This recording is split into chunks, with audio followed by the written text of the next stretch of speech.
Hoy presentamos la segunda parte del estudio sobre teología bíblica y esperamos que Dios pueda usarlo como un canal de bendición para el pueblo de Dios que desea ampliar sus conocimientos bíblicos.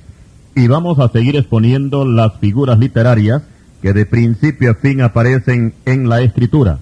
Anteriormente analizamos la metáfora, la metonimia, la sinécdoque, la ironía, la hipérbole, la apóstrofe, la personificación, el eufemismo, el antropomorfismo y la paradoja.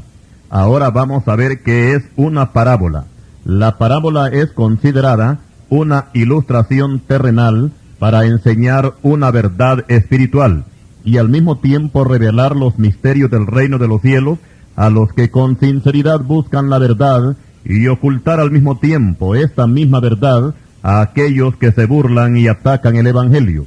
Tal es el caso cuando seguimos la secuencia de los primeros capítulos de Mateo, que el Señor, después de ser bautizado en el Jordán, comienza su ministerio de predicación, milagros, sanidades, y también, por supuesto, que en estos capítulos anteriores, el Señor escoge a sus 12 discípulos, y se presenta también como el Mesías de Israel, pero los judíos, en vez de recibirlo, lo rechazaron, lo afrentaron, lo acusaron de blasfemo y para rebasar la copa, al llegar al capítulo 12 de Mateo, cuando el Señor sanó a un endemoniado ciego y mudo, según Mateo 12:22, los fariseos se expresaron así: Este no echa fuera los demonios, sino por Belcebú, príncipe de los demonios. Mateo 12:24. Con estas palabras, ellos blasfemaron contra el Espíritu Santo y ellos mismos se condenaron al infierno. Mateo 12, versículo 13 y Marcos capítulo 3, versículo 29. Los fariseos le atribuyeron el poder del Espíritu Santo a Satanás y eso fue suficiente para que el Señor cambiara el sistema de su predicación y al entrar al capítulo 13 empieza a hablarles por parábolas, comenzando con la del sembrador. Los discípulos fueron los primeros en asombrarse por este cambio y le dijeron: ¿Por qué les hablas por parábolas?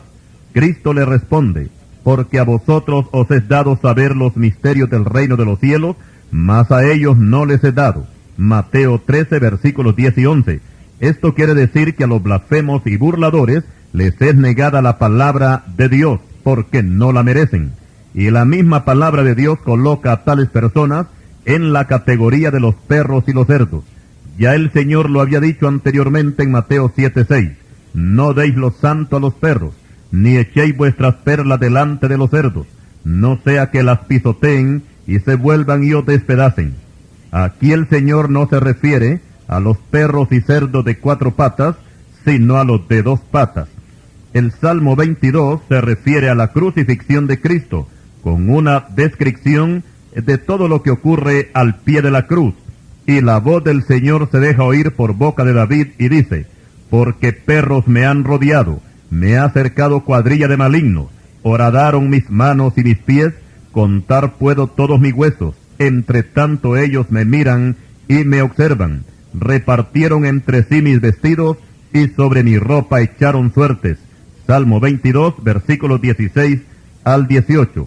En este pasaje, los perros eran los fariseos, los saduceos, los ancianos, los sacerdotes, los escribas y todo el pueblo judío, que junto con los soldados romanos se dieron cita en el Gólgota para sacrificar esa tarde al Cordero de Dios que quita el pecado del mundo.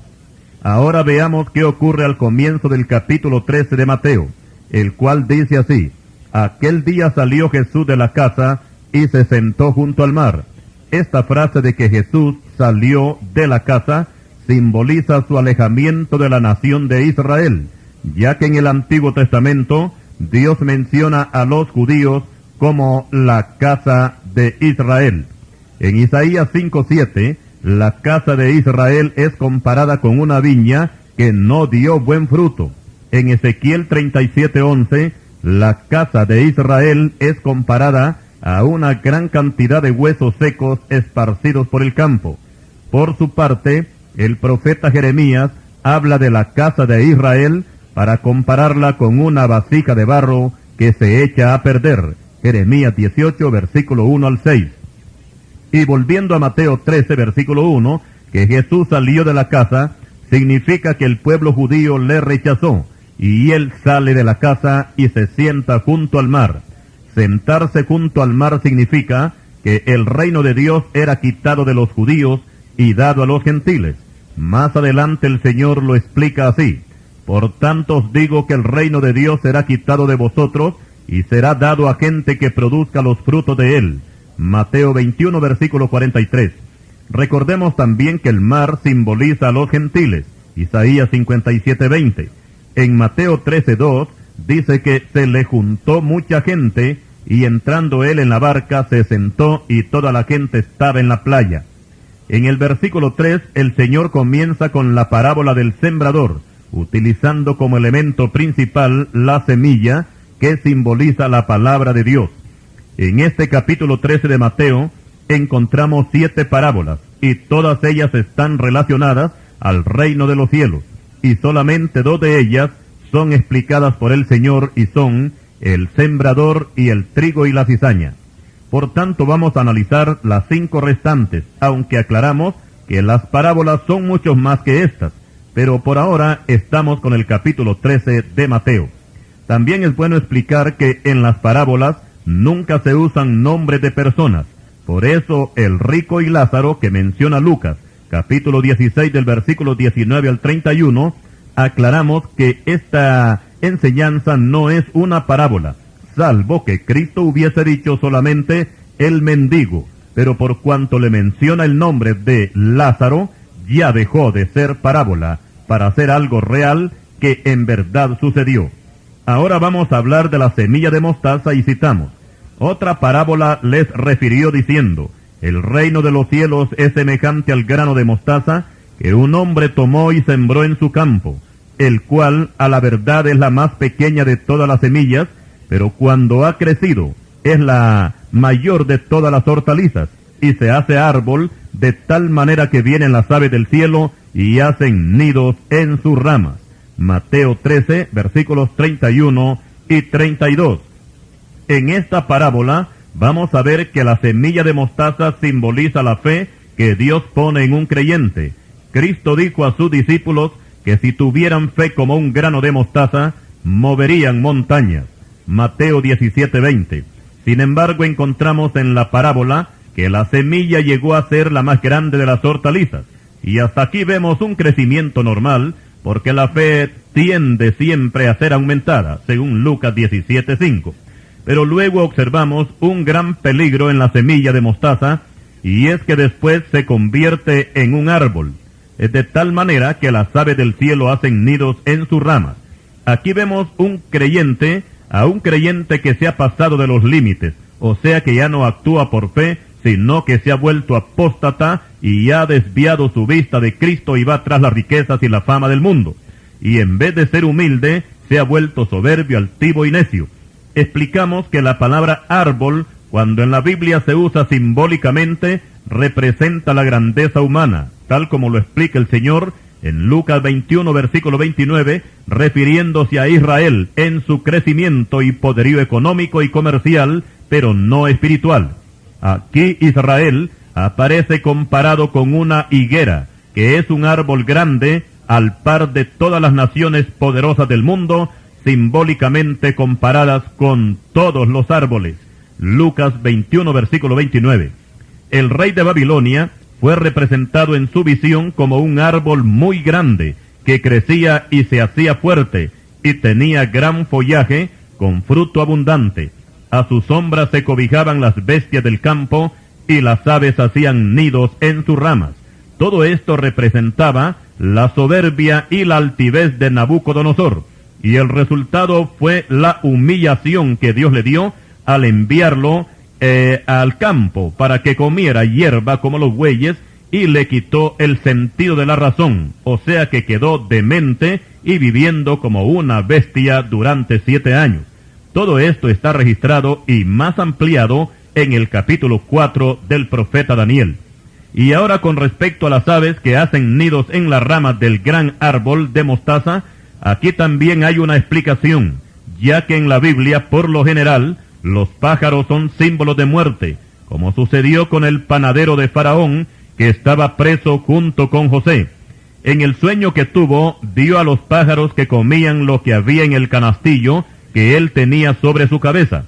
Y la interpretación que le da José es que esos pájaros simbolizan que Faraón lo va a sacar de la cárcel, pero para sentenciarlo a muerte. Y tal como dijo José, así sucedió. Génesis capítulo 40. Por otra parte, las aves simbolizan a Satanás y los demonios. El Señor Jesucristo explica en la parábola del sembrador que la parte que cayó junto al camino, los pájaros se la comieron. Mateo 13, versículo 4. Más adelante, el Señor nos dice que ese pájaro es el diablo. Mateo 13, 19. La parábola del grano de mostaza nos enseña que el creyente debe de vivir por fe y en esta forma crecerá en el Espíritu. Pero si se aparta de la fe en Cristo, su crecimiento será en la carne, y con esta clase de crecimiento, lo único que se logrará es atraer a los pájaros, o sea, invitar a los demonios a que hagan festín de la pobre vida de ese creyente carnal. Procuremos no ser árbol, que nuestra fe llegue a ser como un grano de mostaza. Mateo 17, 20.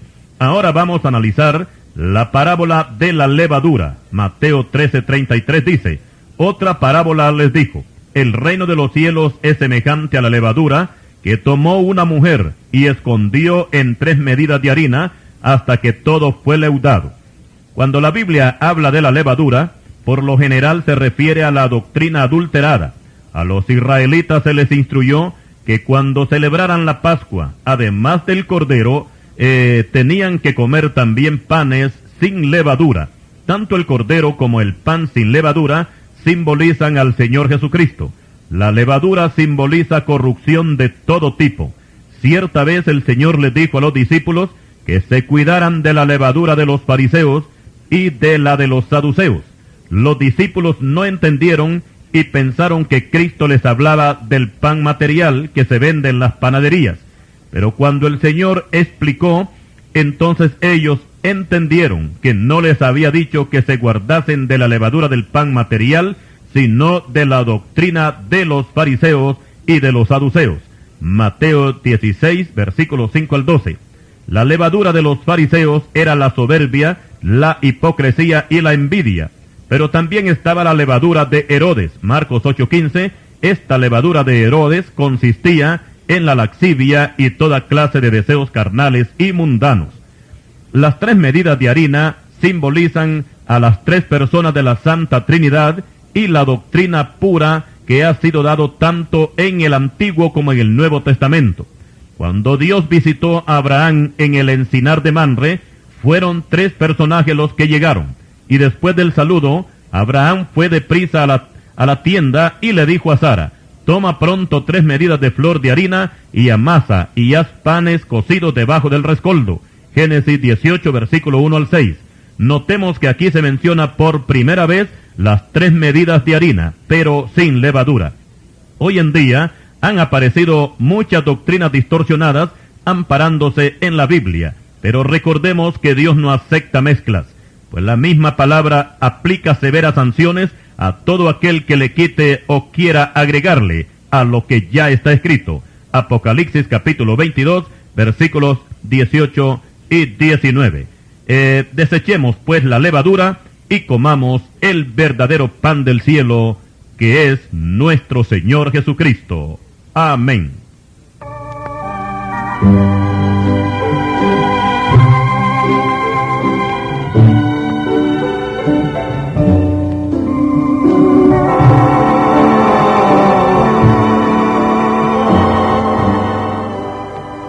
Y siguiendo con nuestro estudio de teología, anteriormente analizamos la parábola del grano de mostaza.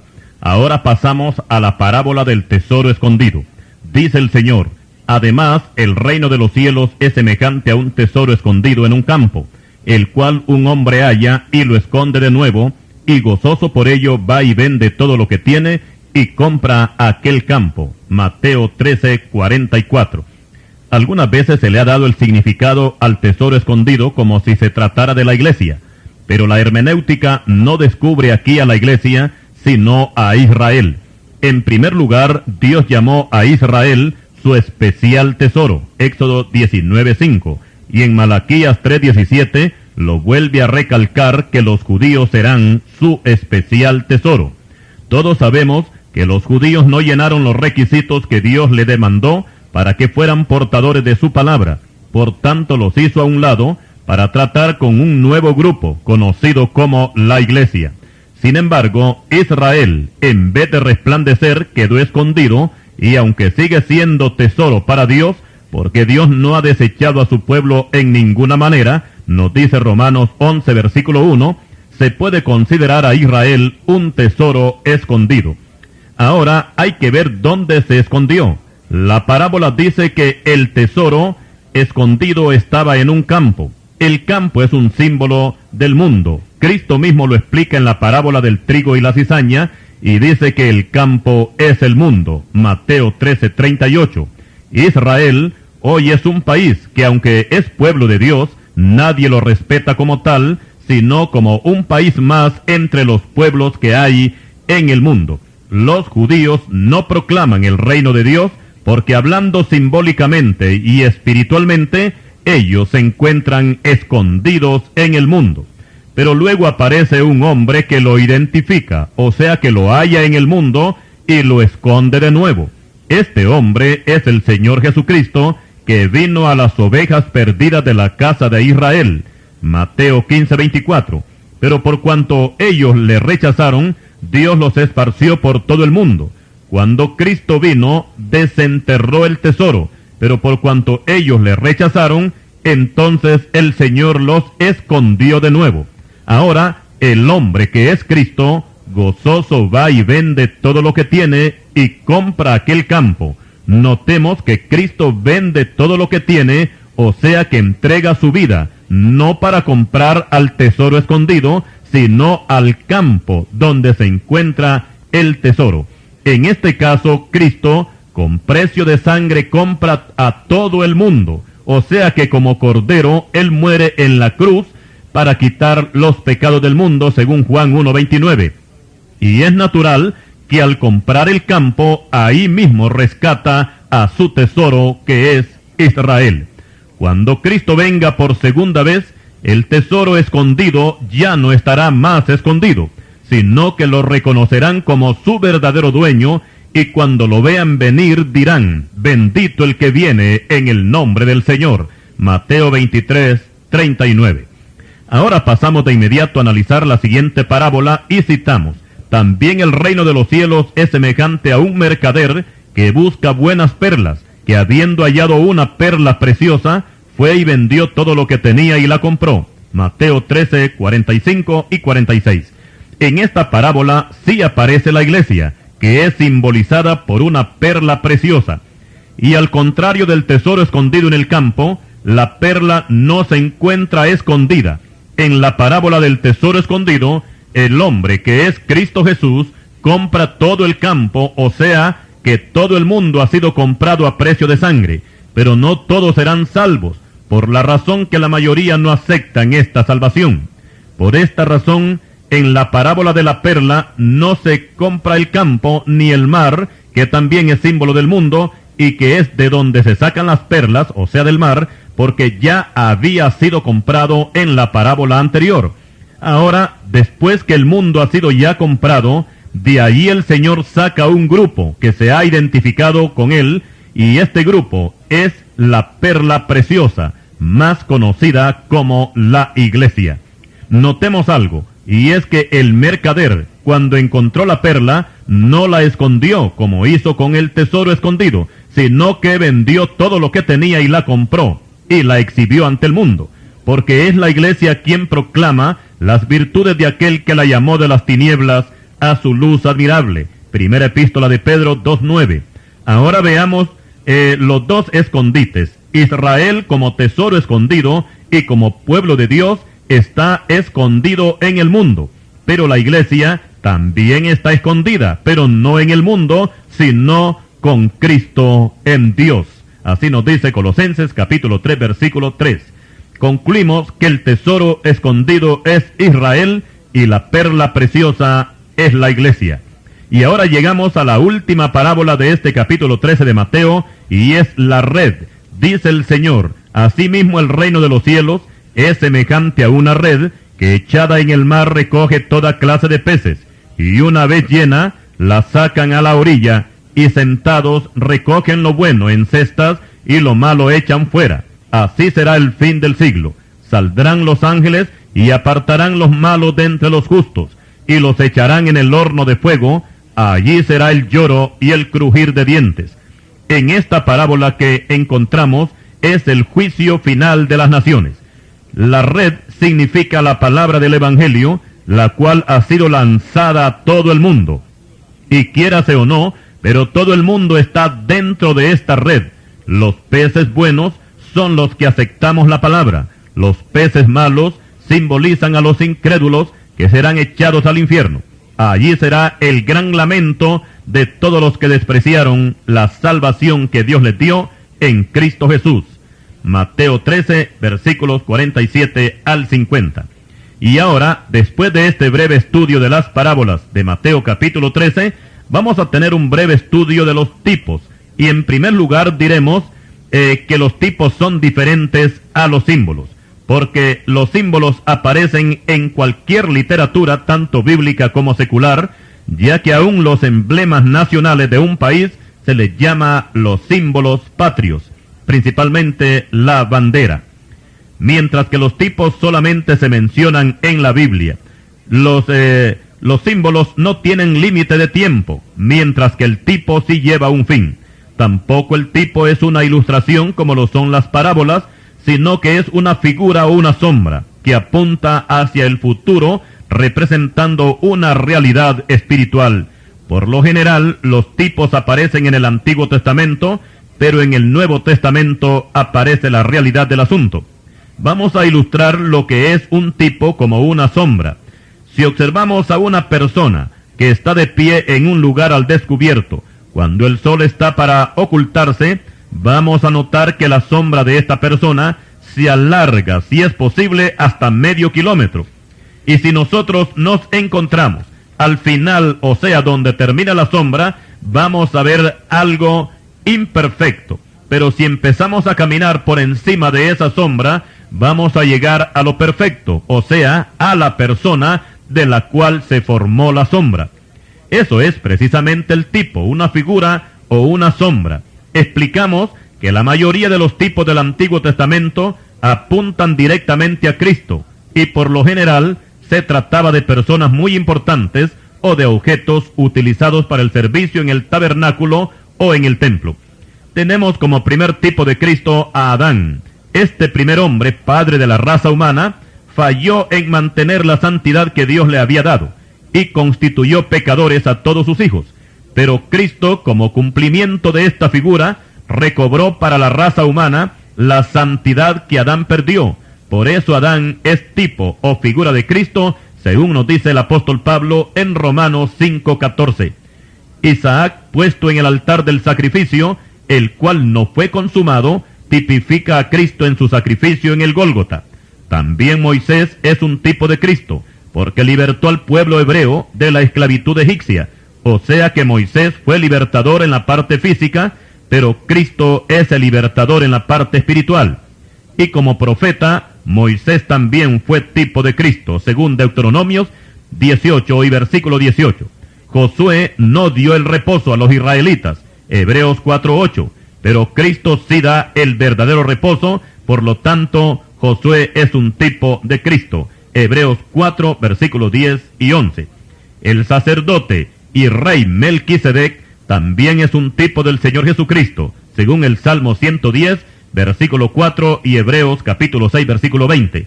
David y Salomón son figuras también del Señor Jesucristo. Y podemos mencionar también a un personaje que sobresale en el libro de Génesis, como lo es José, el hijo de Jacob, que es una fiel representación de Cristo casi en todo lo que fue su vida. José formaba una familia de 12 hermanos. Cristo tenía 12 discípulos. José era despreciado por sus hermanos. Cristo fue despreciado por sus hermanos. Juan 7, versículo 1 al 5. José fue vendido por 20 piezas de plata. Cristo fue vendido por 30 piezas de plata. José, por una falsa acusación, fue a la cárcel. Cristo, por una falsa acusación, fue a la muerte. José sale de la cárcel para ocupar un puesto de altura en Egipto, llegando a ser el segundo de Faraón. Cristo salió de la tumba victorioso para ocupar un puesto de altura, pues se sentó a la diestra del Padre, siendo el segundo en esta categoría. Faraón ordenó que delante de José se doblara toda rodilla. Génesis 41:43.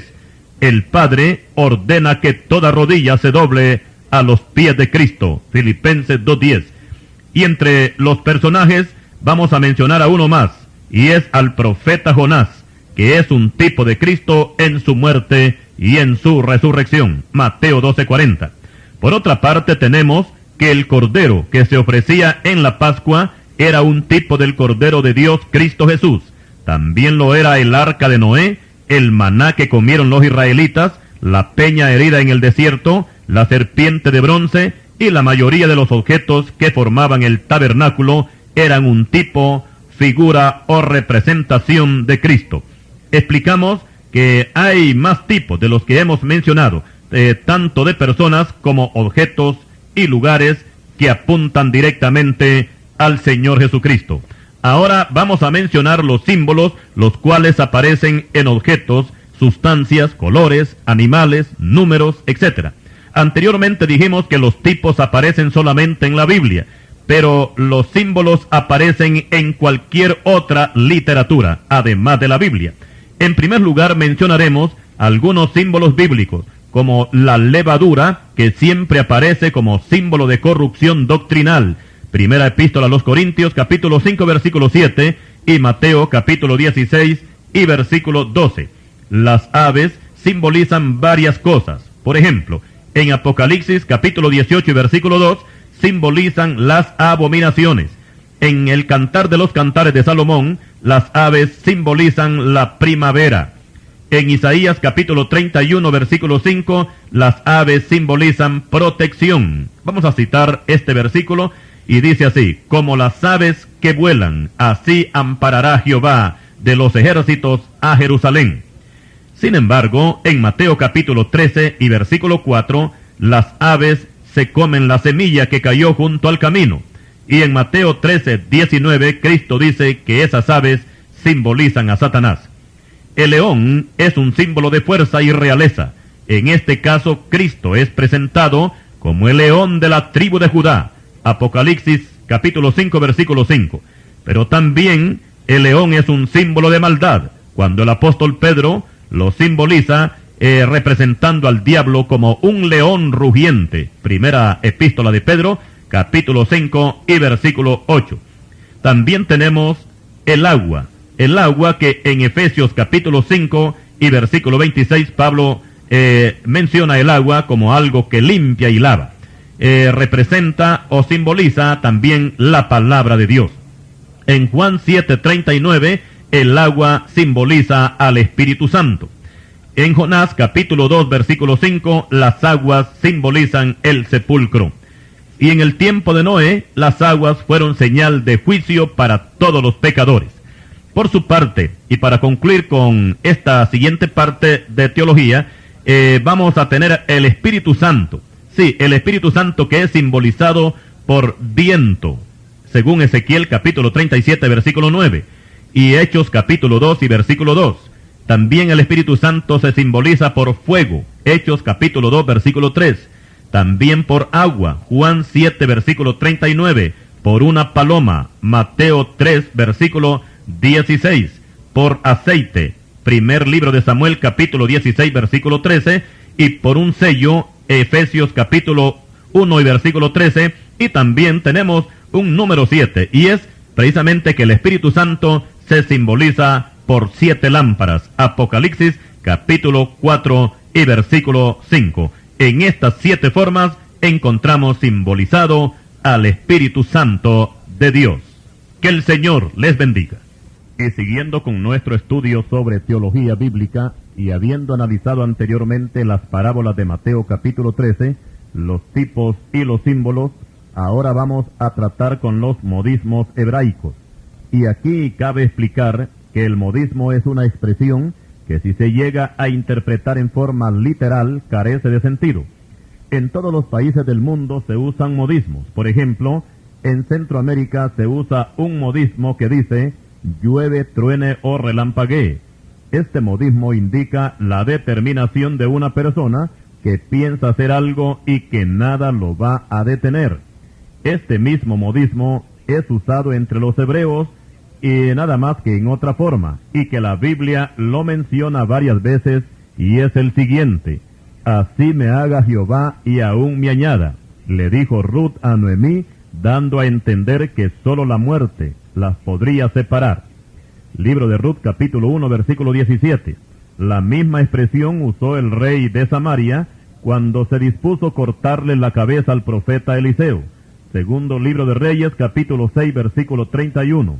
Y algo parecido dijo la reina Jezabel cuando se dispuso darle muerte al profeta Elías. Nada más que como ella era una mujer pagana e idólatra, no dijo así me haga Jehová, sino que dijo así me hagan los dioses y aún me añadan. Si mañana a estas horas yo no he puesto tu persona como la de uno de ellos, o sea, la de los sacerdotes que Elías había degollado. Primer libro de Reyes, capítulo 19, versículo 2. Tenemos otro modismo y es aborrecer. Esta palabra en el lenguaje castellano quiere decir detestar, odiar. No lo puedo ver ni en pintura, dicen algunos. Pero en el lenguaje hebreo se usa para preferir. En este caso, a una persona en vez de otra, o sea, amarla menos. En el caso de Raquel y Lea, la antigua versión dice que vio Jehová que Lea era aborrecida. Génesis 29:31. Como ya expusimos, este término no quiere decir que Jacob odiaba a Lea, porque en el versículo anterior dice que Jacob amó a Lea, pero amó más a Raquel. La nueva versión de Reina Valera cambia la expresión de aborrecida por menospreciada, que al fin y al cabo viene siendo casi la misma cosa. Génesis 29:31. Algunos hermanos se han confundido con el texto de Lucas 14:26, cuando el Señor Jesucristo dice: si alguno viene a mí y no aborrece a su padre y madre, y mujer e hijos, y hermanos y hermanas, y aún también su propia vida, no puede ser mi discípulo.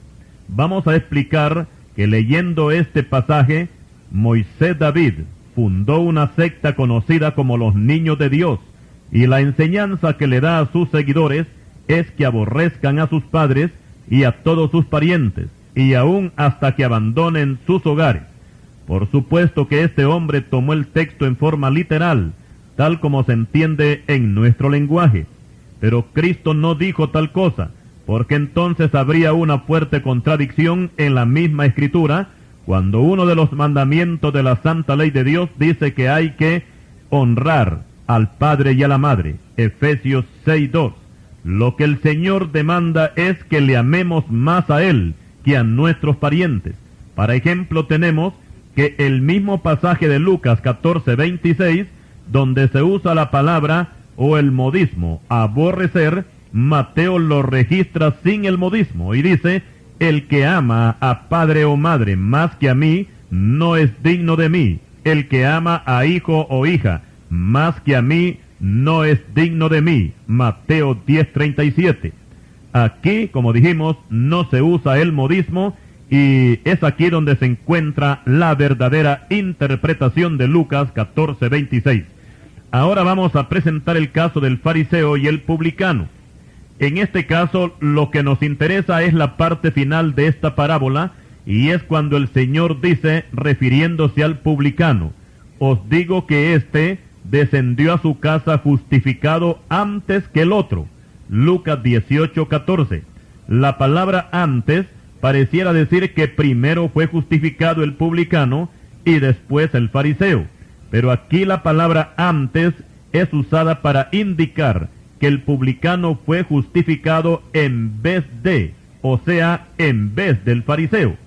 En total, el modismo nos enseña que el fariseo no fue justificado ni antes ni después. Ahora veamos otro modismo hebraico, y es con respecto a la frase hijo de alguien. A veces en la Biblia encontramos esta expresión en forma literal, aunque una gran cantidad de veces es en forma figurada. Ejemplos: Cristo le dice a Pedro: Simón, hijo de Jonás. Juan capítulo 21, versículo 15. Aquí la expresión es en forma literal, porque el padre de Simón Pedro se llamaba Jonás. Usted puede encontrar otros casos más en la Escritura, pero también tenemos cuando la expresión apunta a una descendencia. Por ejemplo, el apóstol Pedro les dice a los israelitas: vosotros sois los hijos de los profetas. Hechos capítulo 3, versículo 25. En forma literal, ellos no lo eran, porque a excepción de Juan el Bautista, los profetas habían muerto hacía más de 400 años. El modismo indica que ellos eran descendientes de los profetas. El Señor Jesucristo se le menciona como el Hijo de David. Esta expresión nos quiere decir que por la sangre Cristo descendía de David, o sea, por la parte biológica, porque en la parte genética no lo era, porque todos sabemos y debemos de aceptar que nuestro Señor Jesucristo fue engendrado por el Espíritu Santo, no por hombre. Ahora veamos algunos modismos con relación al tiempo, y que algunos pueden tomarse en forma literal. En Éxodo 3:15 dice Jehová a Moisés: este es mi nombre para siempre, con él se me recordará por todos los siglos. Más adelante se le llama el eterno Dios. Deuteronomios 33:27. Cuando Dios sacó a Adán del huerto, fue para que Adán no alargara su mano y tomara del árbol de la vida, y comiera y viviera para siempre. Génesis 3:22. Estas expresiones son literales. Ahora veamos las expresiones que no son literales, y tenemos aquí ejemplos. Dios promete a Israel que será gloria eterna, que Israel será gloria eterna, el gozo de todos los siglos. Isaías 60:15. Esta expresión tiene un límite, porque ni Israel ni toda la raza humana será eterna. La eterna gloria de Israel sería hasta donde fueran fieles con Dios. Pero si la expresión se la aplicamos por otra parte a la iglesia, entonces sí cabe, porque la iglesia tendrá gloria eterna con el Señor Jesucristo, pero en cuerpos glorificados. Filipenses 3:21.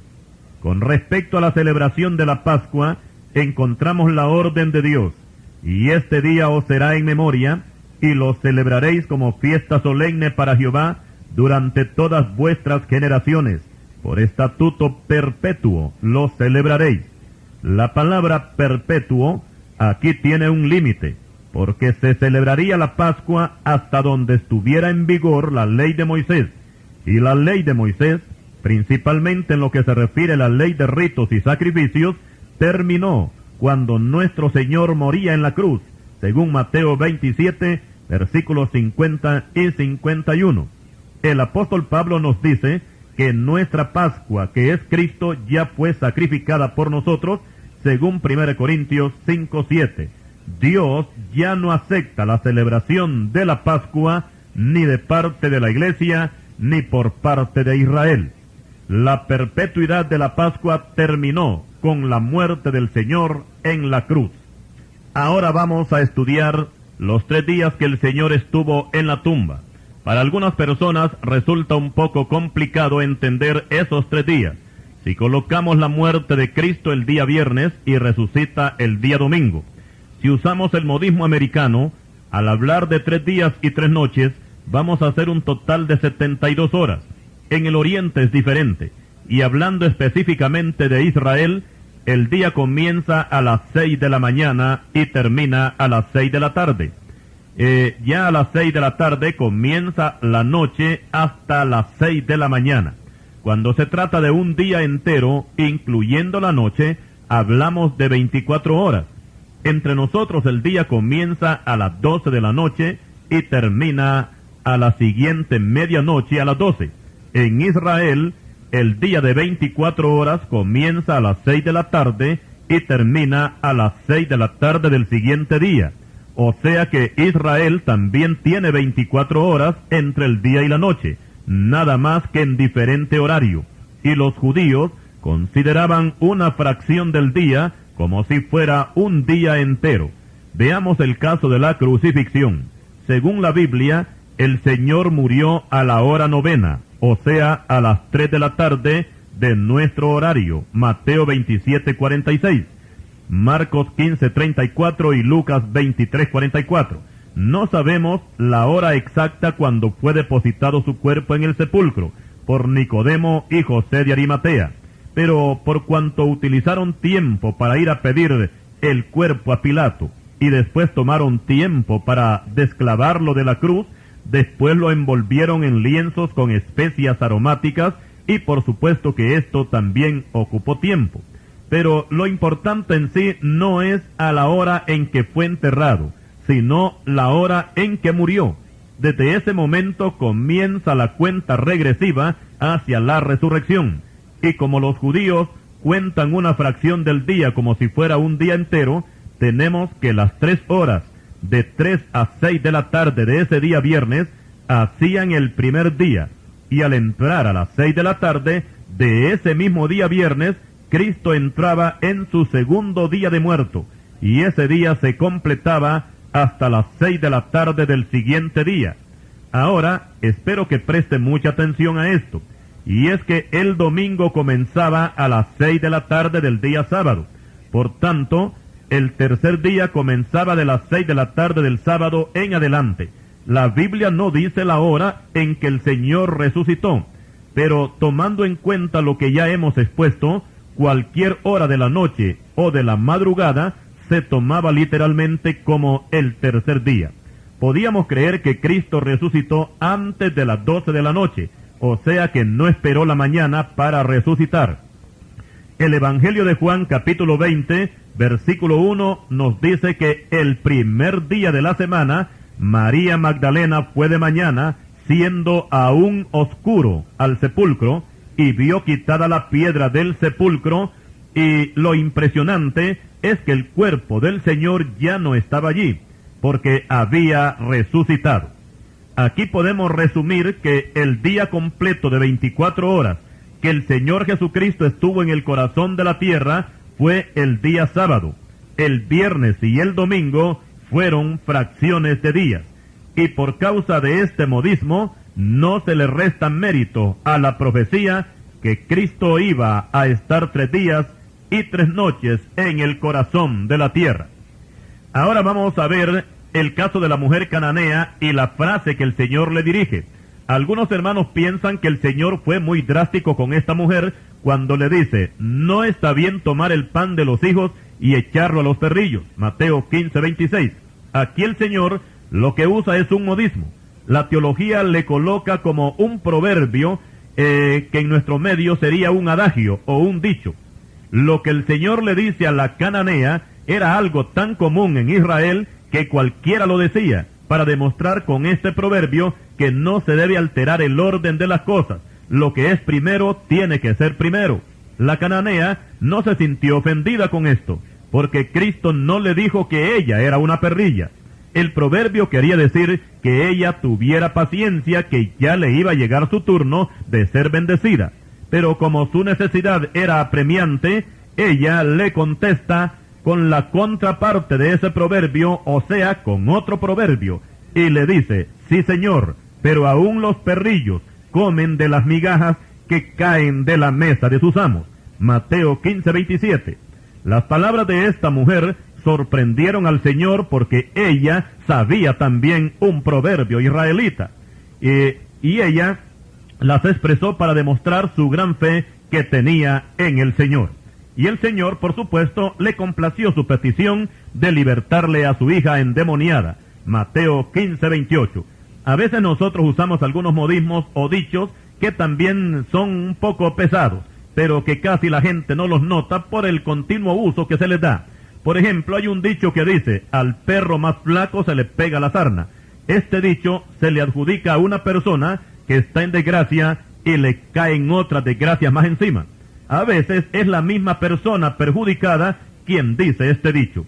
Hay otro que dice que el mono más feo se come la mejor fruta. Este dicho se le atribuye al muchacho pobre, feo y haragán cuando se casa con la muchacha más bonita del barrio, etc. La frase que el Señor le dice a su madre en las bodas de Caná de Galilea, ¿qué tienes conmigo, mujer?, nos parece que suena un poco fuera de tono, pero no es así. La frase en sí se puede expresar como ¿para qué me necesitas? Y conforme a la palabra mujer, no es una falta de respeto ni falta de educación. Antes bien es una muestra de respeto y de cariño que el Señor le dirige a su madre. Recordemos que la misma frase el Señor usó para la mujer cananea. Oh mujer, grande es tu fe.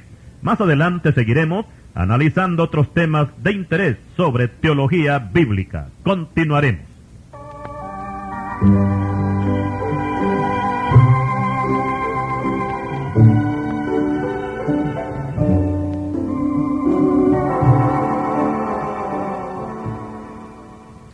Y continuando con el tema sobre teología, hoy vamos a hablar sobre el amor de Dios, ya que la Escritura nos dice que de tal manera amó Dios al mundo, que ha dado a su Hijo unigénito, para que todo aquel que en Él cree no se pierda, mas tenga vida eterna. Juan 3:16. La palabra amor se usa mucho en nuestro medio, pero en nuestro estudio vamos a hacer una clasificación de esta palabra y la vamos a enfocar en 3 aspectos. Y en primer lugar tenemos el amor eros. Este nombre eros es dado a un dios griego mitológico conocido como el dios del amor, y se expresa como una pasión carnal, un deseo de la carne entre un hombre y una mujer, o viceversa. Con esta clase de amor es que se enamoran las parejas en el mundo, y algunas de ellas hasta llegan a casarse. A esta clase de relaciones que vienen del dios Eros se le conoce como romance, romántico o romanticismo. Los poetas mundanos se inspiran en esta rama del amor Eros para hacer sus poesías. Según la leyenda mitológica, Eros tuvo un hijo y le puso por nombre Cupido, simbolizado por un angelito tirando flechas y partiendo corazones de cada flechazo. Los enamorados, principalmente para el 14 de febrero, compran tarjetas de Cupido para enviarla a su pareja, y por tratarse este amor de un amor carnal y no espiritual, Dios lo desecha totalmente, aunque tenemos que admitir que Dios permite, entre comillas, permite que la gente se enamore en esta forma, porque si no, no hubiera mundo. Pero aclaramos que este amor no nace de Dios, sino del deseo carnal del ser humano. Pero además de este, hay otro amor que supera al amor eros, y es el amor filial, que viene de la palabra griega fileo. El amor filial es el que predomina dentro de la familia. El esposo ama a su esposa y a sus hijos y viceversa. Aquí ya no está el amor carnal, el deseo pasional, sino el amor filial. En el amor eros, los novios se arreglan hasta lo máximo y se presentan hasta bien perfumados a su pareja para lucir lo mejor posible. Cualquier defecto físico se trata de esconder, y aunque tengan fiebre, dicen que están sanos. Pero si llegan a casarse y luego se llenan de hijos, el panorama es bien diferente.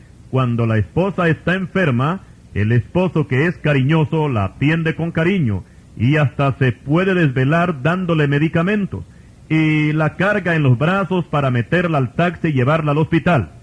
Por su parte, la esposa, cuando el esposo está con fiebre, le prepara bien todos esos medicamentos que necesita y le hace ungüentos y cuantas cosas más, y hasta le amarra un trapo en la cabeza para que pueda estar mejor.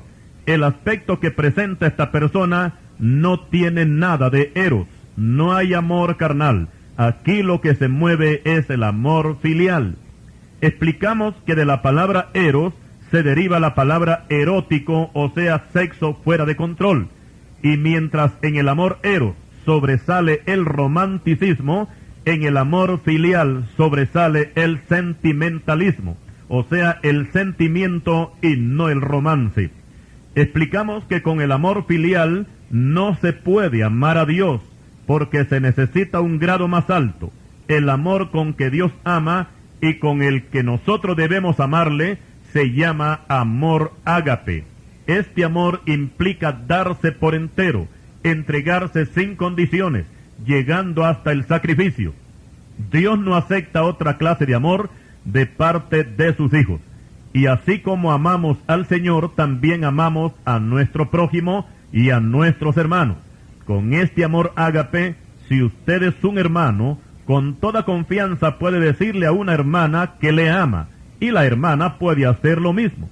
Con este mismo amor es que nuestro Señor Jesucristo amaba a Marta, a María y a Lázaro. Juan 11:5. A continuación vamos a ver un caso que encontramos en el Evangelio de Juan, capítulo 21, versículos 15 al 17, y es cuando el Señor le dice a Simón Pedro: Simón, hijo de Jonás, ¿me amas más que estos? Le respondió Pedro: Sí, Señor, tú sabes que te amo. Cristo le dijo: apacienta mis corderos. Volvió a decirle la segunda vez: Simón, hijo de Jonás, ¿me amas? Pedro le respondió: Sí, Señor, tú sabes que te amo. Cristo le dice: pastorea mis ovejas. Le dijo la tercera vez: Simón, hijo de Jonás, ¿me amas? Pedro se entristeció de que le dijese la tercera vez: ¿me amas? Y le respondió: Señor, tú lo sabes todo, tú sabes que te amo. Jesús le dijo: apacienta mis ovejas. Aquí vamos a explicar el por qué Cristo le dice 3 veces a Pedro que sí lo ama. Y es que cuando se examina el original griego, Cristo usa la palabra ágape, pero Pedro en su respuesta usa la palabra fileo. El Señor insiste para ver si Pedro en la segunda vez usa la palabra ágape, pero vuelve a decir Pedro fileo. El Señor le dice la tercera vez que si lo ama con amor ágape, y Pedro usa de nuevo la palabra fileo, o sea que el apóstol las 3 veces le respondió a Cristo que lo amaba, pero con amor filial, o sea, así como amaba a su esposa y a toda su familia. Y cabe aclarar que el Señor no acepta que le amemos con esa clase de amor. El amor con que debemos amar a Dios debe de sobrepasar el amor filial, y tiene que ser con el amor ágape, porque con ese amor es que Él nos ama a nosotros. Ahora vamos a tocar otro tema, y es la genealogía del Señor Jesucristo, la cual se encuentra registrada en el Evangelio de Mateo, capítulo 1, versículo 1 al 17, y Lucas 3, versículos 23 al 38. Estas 2 genealogías difieren entre sí, ya que Mateo lo hace en forma descendente, tomando como punto de partida a Abraham hasta llegar a José, el esposo de María. Por su parte, Lucas trata el caso en forma ascendente, o sea, de abajo hacia arriba, comenzando desde Elí, considerado como el padre de María, hasta llegar a Adán. Mateo, quien es el que presenta a Cristo como el rey de los judíos, arranca desde Abraham, porque Abraham era el personaje preferido de los judíos.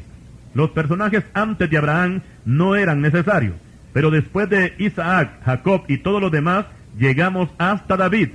En el rey David es donde encontramos una división en la genealogía, o sea que ahí encontramos 2 hijos de David, que aparecen en la genealogía primeramente de José, en este caso por medio de Salomón, hijo de David, y que lo registra Mateo. Sin embargo, encontramos la genealogía de Elí, el padre de la Virgen María. Viene de otro hijo de David llamado Natán, y que lo registra Lucas. Aquí podemos apreciar que según la sangre biológica, Cristo no tenía sangre de Salomón. José, el esposo de María, sí tenía sangre de Salomón. Y esta genealogía donde aparece Salomón era la que Dios había escogido para poner reyes en Judá. Sin embargo, en la genealogía de Natán, hijo de David, y de quien Cristo tenía sangre, en esta línea no habían reyes. Ahora veamos algo muy importante. La Biblia dice que el Señor Jesucristo, como hijo de David, tendrá un reino que no tendrá fin. En Lucas 1, versículos 32 y 33. Pero si colocamos al Señor en la genealogía de Salomón, Cristo no podía ser rey, ni por la parte genética. En este caso, suponiendo que José lo hubiese engendrado, el Señor no podía llegar a ser rey jamás. Y ni aún por la parte biológica, en este caso que María fuera la que estuviera en la línea de Salomón y no José. Y ahora viene la explicación por qué Cristo no podía ser rey tomando la línea de Salomón. En el libro del profeta Jeremías, Dios dicta una sentencia para Jeconías. Jeconías lo encontramos en Mateo 1:11. Este Jeconías aparece con el nombre de Joaquín, hijo de Joacín, y Joacín era hijo del rey Josías. El nombre de Jeconías aparece en Primera de Crónicas 3:16 y en Jeremías 27:20. Pero en Jeremías 22, versículos 28 al 30, aparece como Conías, y Dios le compara con una vasija quebrada y despreciada. Y en el versículo 30 encontramos la razón por la cual la descendencia de Salomón terminó su reinado con Jeconías, y que Cristo no podía ser rey por esta línea genealógica. Oigamos las palabras de Jehová. Así ha dicho Jehová: escribid lo que sucederá a este hombre privado de descendencia, hombre a quien nada próspero sucederá en todos los días de su vida, porque ninguno de su descendencia logrará sentarse sobre el trono de David, ni reinar sobre Judá. Jeremías capítulo 22 y versículo 30.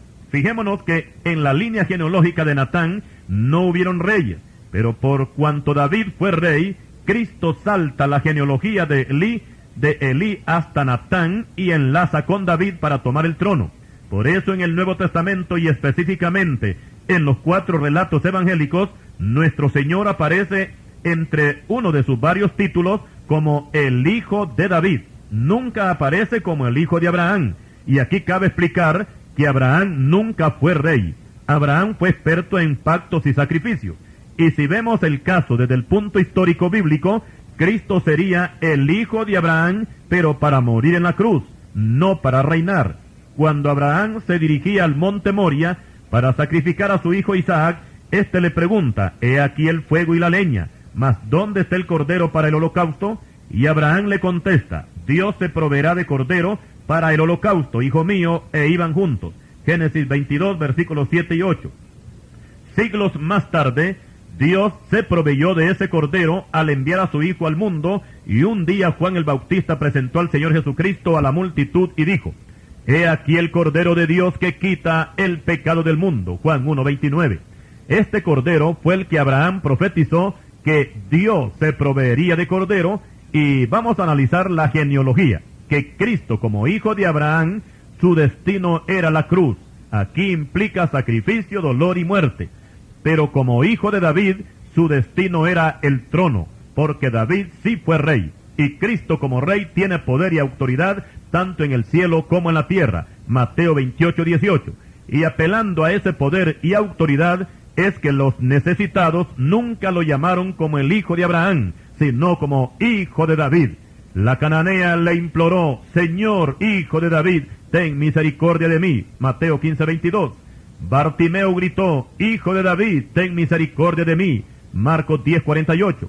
Cuando entró montado el Señor en el asno a Jerusalén, la multitud lo aclamó diciendo: Hosana al Hijo de David, bendito el que viene en el nombre del Señor, Hosana en las alturas.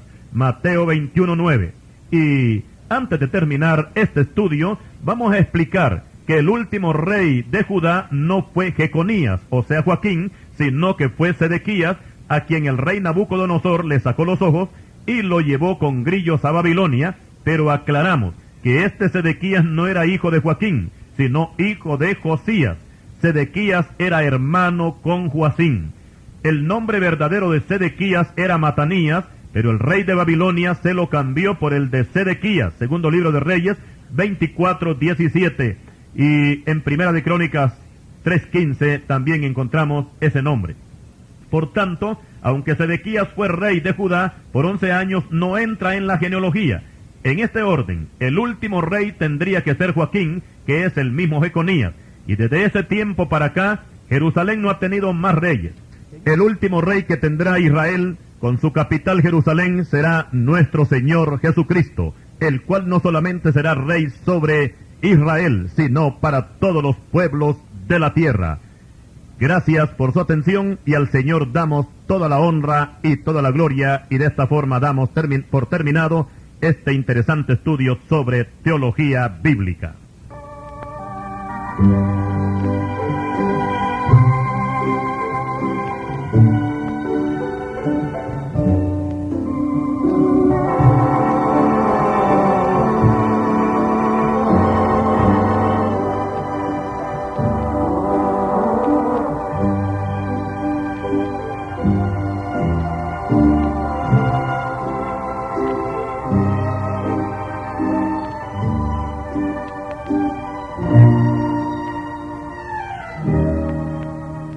me darás la gracia